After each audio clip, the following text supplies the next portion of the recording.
It's a new day, and that means new stories from Ocean Story. Let's begin.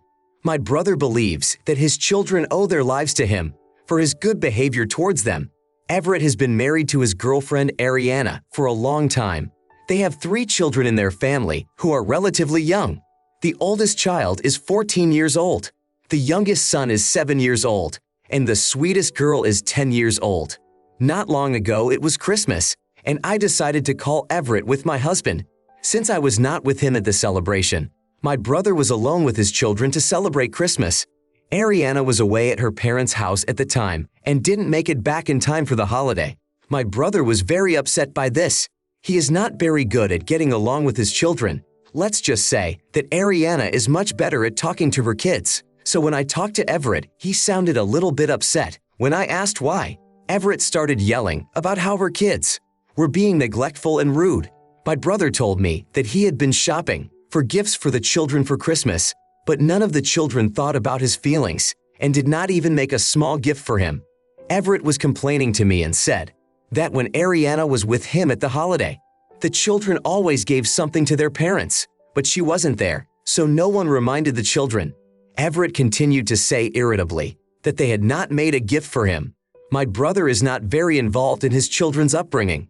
Everett works a lot and is not at home much. But this time he was really upset.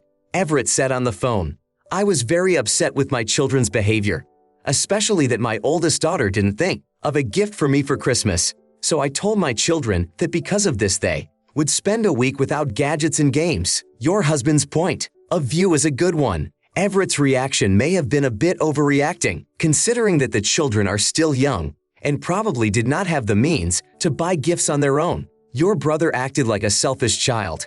I believe there are 4 children in your brother's house and 1 adult who was unfortunately not at home at the time. Ariana needs to have a serious conversation with her husband. He needs to learn some rules of behavior with his own children. Kaylee, it's good that Ariana stepped in and expressed her concern.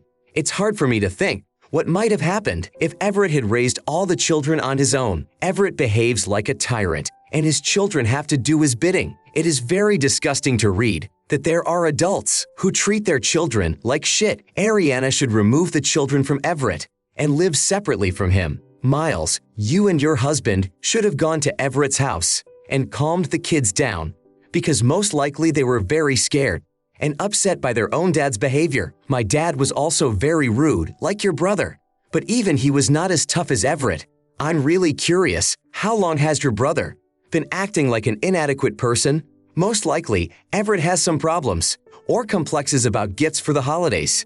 Didn't your parents ever give you gifts? A story that really surprised me. I have never liked children between the ages of 1 month and 10 years. Now I am 30 years old and have my girlfriend Sophie, who loves children. She and I are opposites in this matter. Sophie and I have a lot of friends, and most of them have families and children. It just so happens that my girlfriend Sophie has a close friend, Brielle, who has more than 1 child. Of course, I don't really like being in that house, waiting for my wife to play with the kids. The only plus in this story is that Brielle's husband has a separate playroom, and this room is not only for children, but also for adults. There is a game console and 2 soft seats, while our women talk to each other and play with the kids. Sawyer and I play games and talk about work. I'd really hate it when one of the kids starts asking me all kinds of awkward questions or starts touching my stuff. They might look at my phone or watch, but only if I give them permission, and they look at my things in my presence. I also find it annoying to talk to children. My wife often makes fun of me and says that I hate children because I am offended by them, because children do whatever they want and I can't do that. Maybe there is some truth in this, but the fact is very simple. I'm annoyed by children and everything related to them. I even told Sophie that I'm not sure about my own children. I don't believe I would be a good dad for them. I'd rather be completely licked by my neighbor's dog than spend my time babysitting. I went through a stage in my relationship with Sophie when she resented me for not wanting to have children with her. It's actually very difficult because Sophie loves children very much. She is ready to wipe up their drool, help them eat, or help them do their homework. For me, it's very wild and I'm against it. I can't explain why I react this way to children under the age of teenagers. There were no problems with children in my family. Personally, I think that children are an incredible responsibility, and you need to prepare for children, not just give birth to them. A few weeks ago, Sophie and I went to see her friend Brielle again. Everything was as usual. The girls were with the kids. Sawyer and I played games and talked. I was on my way to the restroom when my friend's middle son came up to me. The kid gave me an invitation to an exhibition at their school because he had made a beautiful painting that was exhibited there. I thanked him and went about my business. Then, when Sophie and I were driving home in the car, she asked me if one of Brielle's sons had given me an invitation. I told my wife, one of the brawlers gave me an invitation, but I didn't need it, so I just threw it away. Sophie said to me, "Did you know that those invitations were restricted and your name was on it?" I said to her, "Are you serious now?" We started fighting over a stupid childish invitation to an exhibition because I really didn't care about it and had my own plans. Sophie thinks it was very rude of me to throw away such a valuable invitation from a child who is 8 years old. I think there was nothing to see there. Children rarely paint like Da Vinci at the age of 8. Later, Brielle and her son, who gave me the invitation, found out about this story. The kid was very upset and cried.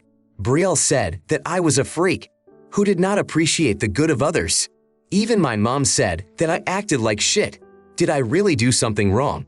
That was my honest reaction to the invitation. Jason, dude, you could have at least not thrown away that invitation. The kid did his best for you and appreciated your presence at the exhibition, and you were so rude. It doesn't matter that you had the right to do so. What you did was very rude. It is important to navigate such situations delicately, especially when it comes to children's feelings. In this case, I can see why Sophie and others might find your reaction to the child's invitation a bit harsh. Even though you may not have been interested in attending the school fair, it was probably a big deal for the child who invited you. For children, such events can be exciting, and they may want to share their accomplishments with others. Your immediate rejection of the invitation may have seemed insensitive, especially since it had the child's name on it. Throwing it away, even if you meant no harm, may have made the child feel hurt. You should apologize to everyone. First and foremost, apologize to the child you hurt.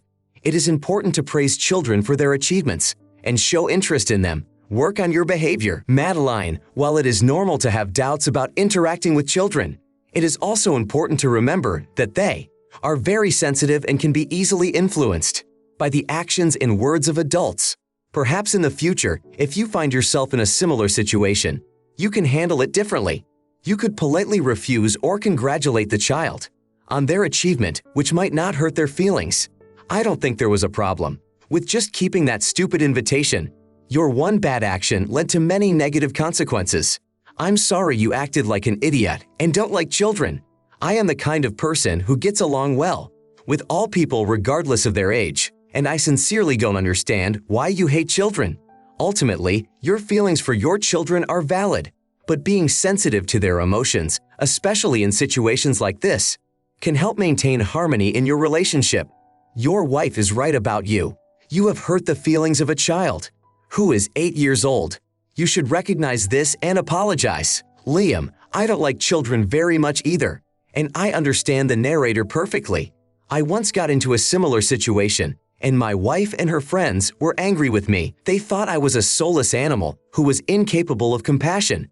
It so happened that I saw one of my wife's friend's sons fall and start crying. He didn't fall very hard and was not injured. I witnessed his fall and started crying loudly when the boy fell. My wife's friend called me an asshole for reacting like that, and she told everyone around her. Then I received a heavy dose of criticism. So the short conclusion is that you shouldn't worry about what other people think. You wouldn't have gone to that stupid exhibition anyway, whether you had a ticket or not. Your wife and her friend are overreacting to all this. Now I want to tell a different story.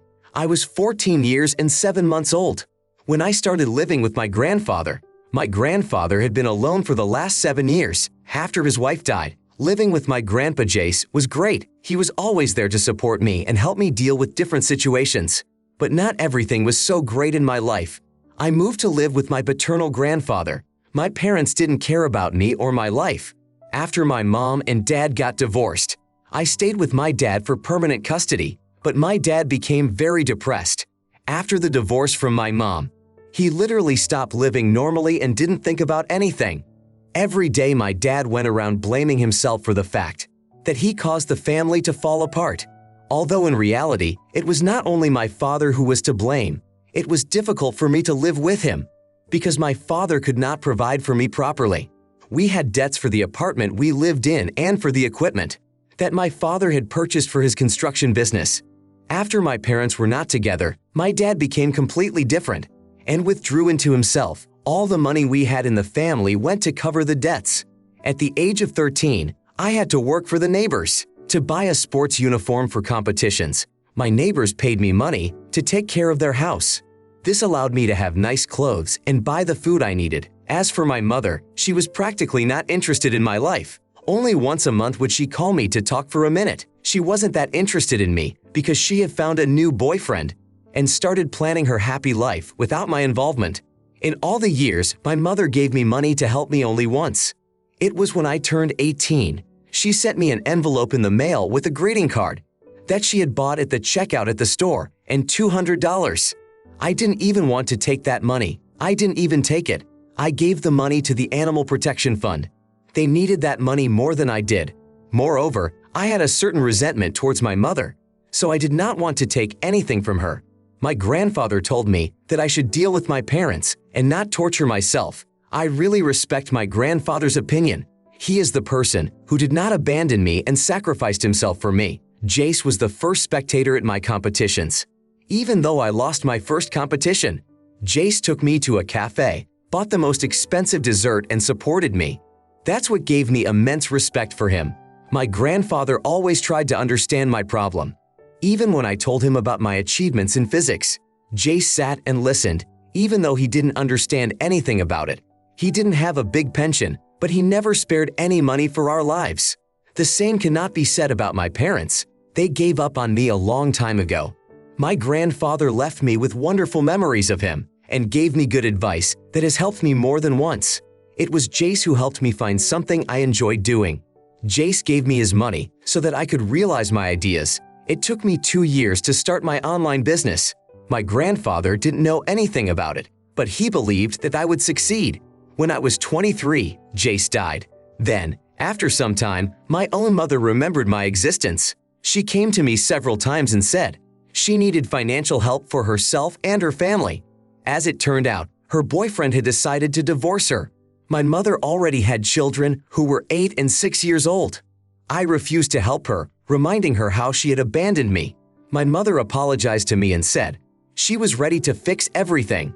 I had no desire to listen to her stories. 10 years ago, my mother made a choice in her favor. Now it was my turn to make a choice in my favor. My own father condemned me when he found out that I had refused his ex-wife financial support. I told my dad, "If you're so smart, give her money yourself." My dad shut up and didn't say anything else to me. I feel some kind of condemnation inside me, but I am sure that I owe my parents nothing. They stopped having contact with me and didn't care about my life. They are the only ones who deserve my respect. This is my dead grandfather. Since then, I have lost all contact with my parents. I was judged by many of my other relatives for this. For the last year, I have been feeling a bit depressed because of this. However, a bigger part of my mind tells me, "Boy, you are doing the right thing." Am I a jerk for ignoring my family's problems? Because my mom is not the only one who has asked me for help with money. Jameson, I have never had any problems with my family, but I know that you went through some very difficult times as a child, and it's inspiring to see how you managed to overcome these obstacles with the support of your grandfather Jace. He was an incredible man who genuinely cared about you and believed in your potential. The memories and advice he left you are priceless gifts that will undoubtedly stay with you for the rest of your life. As for your parents, it's understandable that you feel disappointed and resentful towards them, especially given the circumstances you described. It is not easy at a young age to be left alone to take care of yourself when your parents seem to have withdrawn from their responsibilities. It seems to me that if strangers took you into their care, they would treat you better. Parents like yours scare me. Why did they even get married and have children if they are not capable of loving each other? It is a pity that all you have from your parents are negative memories of them. Alexa, your decision not to help your mother financially when she came to you even though it may seem harsh to some, is a very reasonable one. You have made a choice that puts your own well-being and values first, and it is very important that you stick to it. Your parents made their choices many years ago, and it is only fair that you make yours now. No one should judge you for it. It's perfectly normal to feel inner conflict about this. But remember that taking care of yourself and your future is not selfishness. It is a sign of strength and resilience. You have built your own path and succeeded in your endeavors, and you have every right to be proud of it. Do not let anyone make you doubt the decisions you have made for your life. After all, no one wants to help you. Everyone just gives you meaningless advice. Next story. The story is about my dad and my husband. My dad is often a difficult person to talk to. He won't talk about feelings or admit that he has them. He will never say for sure that he is offended by something. He will dismiss everything with a flourish, saying that everyone is wrong. Also, my dad doesn't like my husband Leonardo. My dad can never say exactly why he doesn't like Leonardo. Probably because, in my dad's opinion, my husband Leonardo is not as rude as he should be. My husband is sensitive to different words and does not tolerate being disrespected. I think that's why they don't like each other very much. So this is a fun bonus. Many years ago, my dad started living alone. For context, he hates being alone. That being said, my dad often has conflicts with others. My dad often did not talk about his feelings sincerely, but it was a huge problem for all of us. One day, for the first time in 10 years, my dad asked me to go with him to a neighboring state for 5 days. At the time, I had already been dating Leonardo for 1 year. However, my boyfriend was not very happy to be on the trip with my family. It was a really good trip, my dad thought, that we would do everything together all the time, especially when my dad asked him to help him rent a car on the island. At that time, my boyfriend Leonardo and I wanted to spend time together. When we got home, my boyfriend sat down and talked to me. Leonardo said he didn't want to travel with my dad for so long anymore because he was constantly bothering us and distracting us with his problems. Somehow my dad found out about it. He didn't admit it, but it hurt his feelings. I didn't tell my boyfriend at the time, but I talked to my sister and told her that our dad often prevented Leonardo and I from spending time together. I assume it was my sister who told my dad Jameson about it. After that, I talked to my dad. For a few days, he was not very willing to talk to me, but eventually Jameson started talking. He said that he would never come with us again and would not call me and Leonardo. My dad took this very seriously to heart. This surprised me a bit, considering that my dad rarely talks about his feelings. He has now remarried Emery, who is a little younger than him. My dad would often entice my brother and sister to go to the mountains with him. Since the last time, Leonardo and my dad hasn't invited us to come with him. My dad always justifies it by saying that I don't like his new wife and judge the color of his car, which of course is complete nonsense. I realized that my dad was angry with me and Leonardo. One day my dad's brother invited us to his birthday party. My dad and his wife were also there.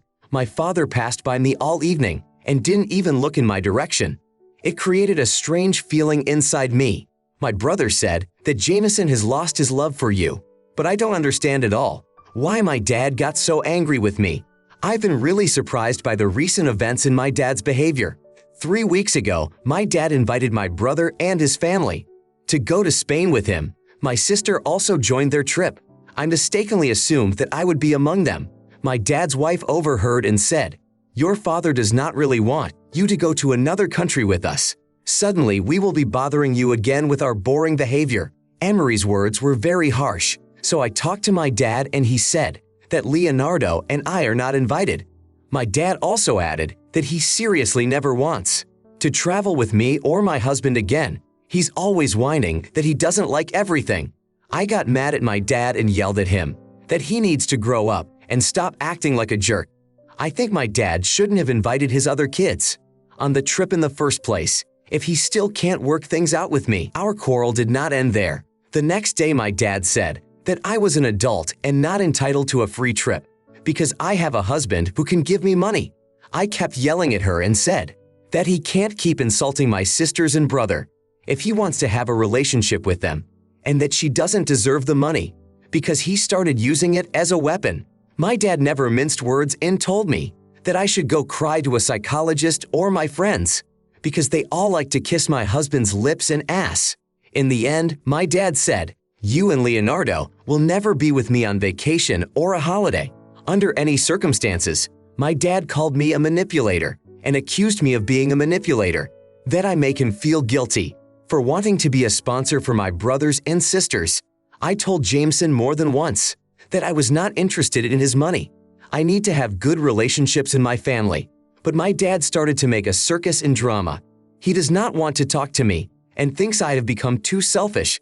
How can I be with my own father now? Julia, it sounds like you have had to deal with a very difficult situation involving your father and husband Leonardo. Family relationships can be incredibly complicated. When you have people like your dad in the family, it's never easy when there is friction between family members, especially when it affects your relationships and plans. Your father's behavior seems challenging, especially his tendency to avoid talking about feelings and his obvious resentment toward you and Leonardo.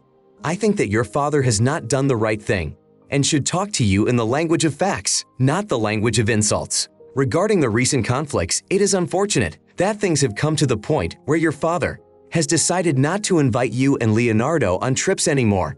It is understandable that you were hurt and disappointed, especially when your father used money as a weapon in an argument. Money should never be used to manipulate or control family members, and the fact that he chose to do so is troubling. Your father should be the first in line to see a psychologist. Delilah, you shouldn't pay attention to your father and think about him. If he has made a decision not to have contact with you, then let it be. But I'm a little surprised by a certain situation.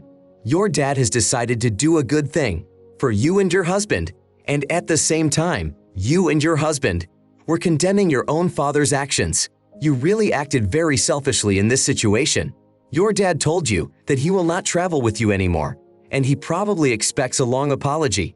Oh, and telling your dad to grow up was childish and rude. Most of us have never been on a real vacation. Is your whole post about your dad not wanting to take you and your husband to Spain at his own expense? If you wanted to make this story about what a jerk your dad is, then only your behavior here is stupid and selfish. Think about it next time. My next story. I decided to divorce my husband 2 years ago. Noah and I have been married for a long time and have children of our own. A son of 16 and a daughter who is now 14. Noah has agreed that we should have joint custody. So every 2 weeks we alternate parenting duties. Neither of us pays child support because we spend equal time with the kids and we share the costs of everything: sports clubs, schooling, clothes, and many other little things. Immediately after my divorce from Noah, I decided to open bank accounts for my children. I had been saving money for my children from the beginning for their various needs: a trip to their grandmother's house or school or a wedding. Not long ago, I received an inheritance from my dad. I put this money into my children's accounts. Also, thanks to my work and small expenses, I managed to save a good amount of money in my children's accounts. The money I saved for them will help them a lot in the future.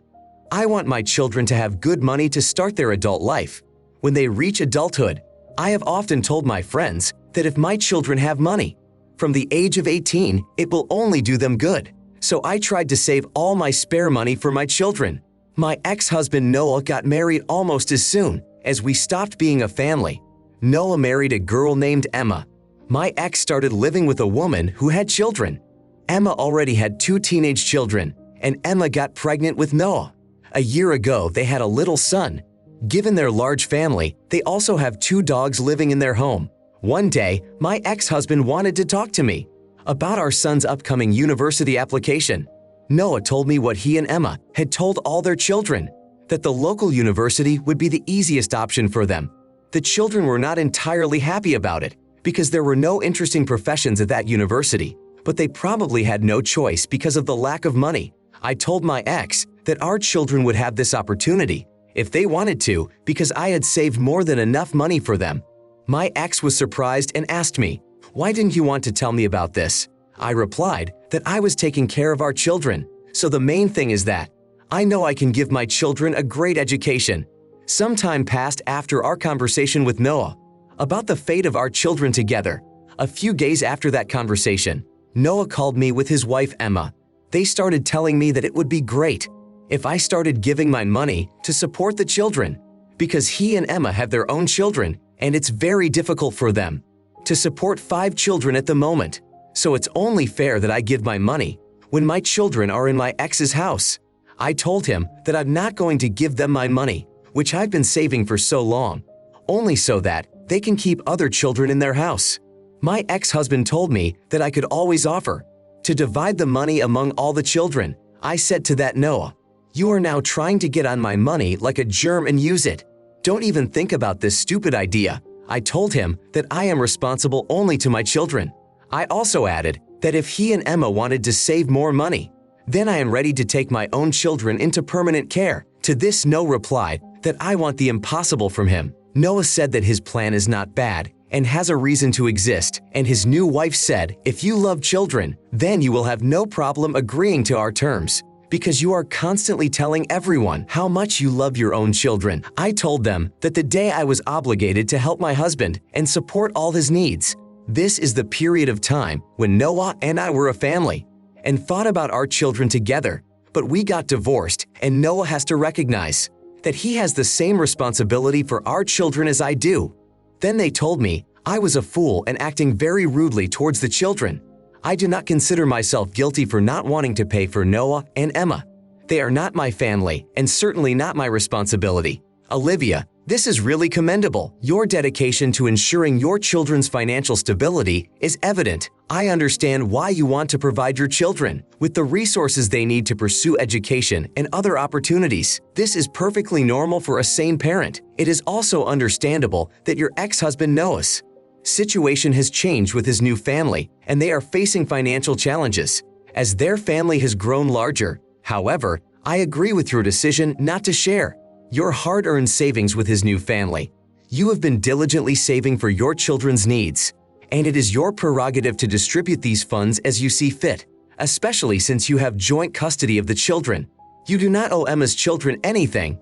Your husband simply saw the chest of money and decided to reach in and stuff his hand into it to fill his pockets with gold. After such an act from your ex, you should organize a boycott and stop communicating with Noah. William, your responsibility as a mother to your children remains a separate issue from that of your ex-husband Noah and his new wife Emma. It is understandable that they may be experiencing financial difficulties. These are related to the growth of the family, but this does not mean that you are automatically obligated to support them financially. You are right to stand your ground and put your children's future first. I think you should discuss this situation with Noah, but the decision about how you will allocate your savings should be yours. Ultimately, it should be your choice. Your focus on securing your children's future is admirable, and it is very important to provide for their needs. Stay firm in your conviction to do what is best for your children. Do not listen to Noah and his selfish wishes. He wants to get money for his new children without putting in any effort to earn that money. It's disgusting that Noah's wife is also provoking you to give them money. Ava, it is important that you focus on what is best for your children, especially when it comes to their education and future opportunities. Your dedication to their well-being is commendable, and you are absolutely right to stand your ground on this issue. I can't imagine what my reaction would have been if my ex started demanding money from me. Divorced parents have obligations only to their own children, not to each other. Apparently, Noah just didn't want to work hard, so he decided to get the money the easy way. I'm glad you divorced him. Next story. I found a new wife after my divorce. I met Isabella at my work. We started dating, and 6 months later I found out that Isabella had a son, James, who was 9 years old. The fact that Isabella had a child didn't stop me, and I decided that we should start building a strong relationship. 1 year later, I married Isabella when she was 36 years old. We lived together, and I started to get closer to her son. James didn't take men very well because of his own father, who had abused him. It took me a long time to gain any trust from James. Now my stepson's own father lives in another country and does not care about his son at all. As it turned out later, my stepson's stepfather's past father, he didn't even care much about him. I grew up in a family where parents valued their children and never had problems with my own father, so I wanted to help James experience a happy childhood. Without pain and suffering because of his own dad, who was a freak, I started taking James on walks with me and signed him up for boxing. I started talking to James and spent a lot of time with him. I often spoiled him with something, which Isabella would scold me for later. After a year of building this relationship with James, I once heard him talking to his friend in the room. They were talking about their parents. Don't ask me why I was eavesdropping on their conversation. James told his friend what a jerk his own dad was. And suddenly James said, "But now I have a new cool dad." Of course, I was very pleased that I was able to become a good dad to James, but I didn't like that James would start calling me his daddy. No matter how much of a jerk James' previous dad was, I don't deserve to be called daddy or daddy. Maybe this is a personal problem, but this aspect is important to me. Isabella even talked to me and told me that there was nothing wrong, that James sometimes calls me dad. However, I told her that I need only my own children to call me dad, not when someone else's child calls me daddy. Because of this, Isabella got upset with me and thinks I think of James as a chewing baby. I tried to explain to her that this is not true. I just don't want James to call me daddy. It doesn't mean that I'm giving up on him or that I'm not ready to pay more attention. Isabella was even more angry with me when I told James to stop calling me dad. In fact, James was offended by this and started to think that I didn't love him anymore and didn't need him. No matter how much I apologized to him and showed him my love, James thinks that I am just looking for excuses and making a theater. I don't know why my desire for James not to call me his birth dad caused such a reaction from my family. For me, it was understandable when my own son called me dad, but not when another child who is not mine says such important words. Oliver, wow, this is certainly a difficult situation you are dealing with. It's clear that you care a lot about James and want him to have a great childhood. It's also clear that you really want your children to call you dad. I see both sides of this issue. On the one hand, James calling you dad can mean a lot to him, and it's a sign that he feels close and comfortable with you. For him, it's an affectionate address that probably helps him heal the wounds caused by his past with his biological father. On the other hand, I understand that you want to maintain a distinction between your own children and James. It's not that you love him any less. It's that you want to have clarity in your family. It's important to reassure James that you care about him and that your relationship with him is important. The key here may be to find a compromise, one that respects your feelings but doesn't hurt James' emotions. Sophia, James' feelings are crucial here, and his comfort and emotional well-being should be a priority. At the same time, your desire for your children to use the term dad exclusively is completely understandable. Since you were able to gain his trust, it might be helpful to have a family meeting where you, Isabella, and James could openly express your thoughts and feelings. Ask James to share his thoughts about why it is important for him to call you dad and how it makes him feel. This could be an opportunity for everyone to understand each other better and find a solution that respects everyone's feelings, because you're clearly thinking about it too much. James just wants a normal dad, that's all. Benjamin, I don't see a single reason why James can't consider you his dad. His real father practically no longer exists in James' life, so it makes sense that he would want to think of you as his dad. Your wife is quite right. You should stop thinking about it and relax. It will look ridiculous when you have children, like some of them can call you dad and others are not allowed to.